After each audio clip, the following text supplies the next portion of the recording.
His Excellency Mr. Arshakyan, thank you so much for accepting this interview. Thank you very much for the invite. I know that this is not your first time visiting China. Could you share with us your impressions of China and tell us a little bit about your plans for this trip? Yes, for sure. My last visit was to China with the country head of Armenia, the Prime Minister Nikol Pashinyan. I was serving as a minister at that time. It was 2019. Of course, it is great to see the modern developments of China and, of course, connecting to the history as an ancient civilization. It is always a great opportunity to learn your journey. My visit was planned and organized by the invite of my colleagues from China, the head of the China-Armenia Friendship Group in the Chinese Parliament. It has a wide agenda, starting from the political agenda and also the infrastructural investments, cultural, economic, and taking into account that China is a very important partner of Armenia. Yeah, as you just mentioned, that Armenia is a significant partner of China in Central Asia. Since the establishment of diplomatic relations in 1992, the cooperation between two countries has deepened. Now, China is the third largest trading partner of Armenia.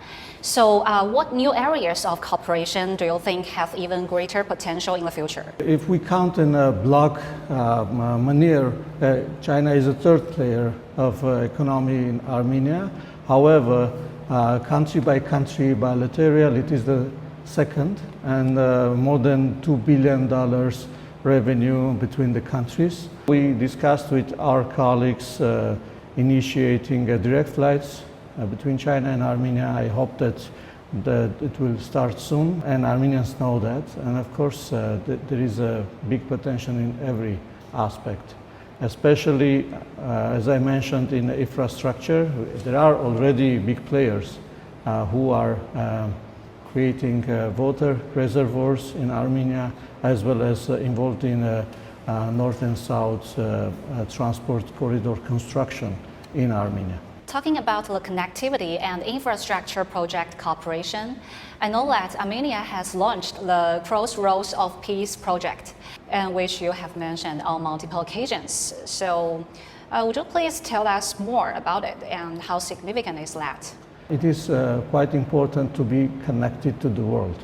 And our political view is that to bring sustainable peace to the region, it is through connectivity, it is through open borders, it is through infrastructural projects that will connect us to the region and that would integrate us to the region, and that would create an opportunity for countries like China and Asian countries and European countries to be connected through our country. It plays a major political, major economical and infrastructure connectivity role.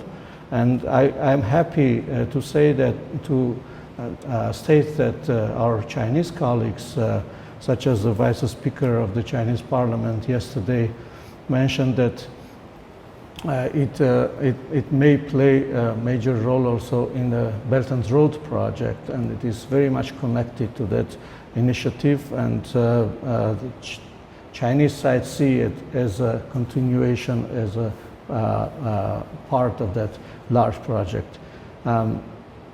Indeed, I would like to also mention that Armenian Parliament just recently, just days ago, accepted to join Armenia to the Asian Investment Infrastructure Bank initiative, which is part of the Belt and Road project, the financial part. Well, next question, let's turn to the cultural cooperation. China and Armenia are both countries with a long history and ancient civilization. What's your take on cultural exchanges and the cooperation in preserving our cultural heritage?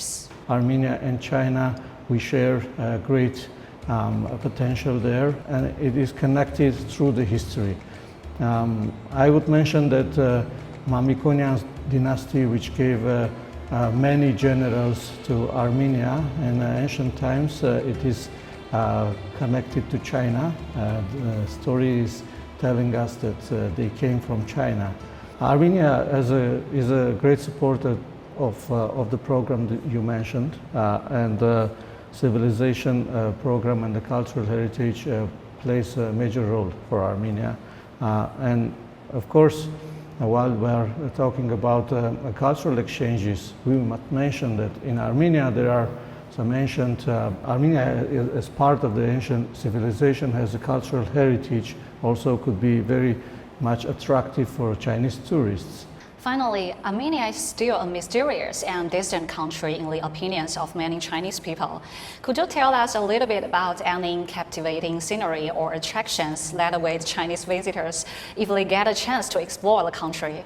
That's a great question. No one will regret visiting Armenia. Our people are really keen to have guests, and of course a very rich cultural heritage exists there. The country itself is a small country, however it is combining and accumulating different colors and the different views, and from mountains to the hills, and the food, the beverages, everything is very much attractive. I'm not a very good tailor but I wish I could find enough words to tell you about this. And I would like to also mention that one of the biggest supercomputing centers was established in Armenia. It's a very much technological, high-tech country, and the high-tech growth in the recent years was around 60%, and big multinational companies exist there. This is to mention also for the business interests, because I believe business, tourism, and connecting our peoples are very much important to us. These are the opportunities that open new ways of our cooperation.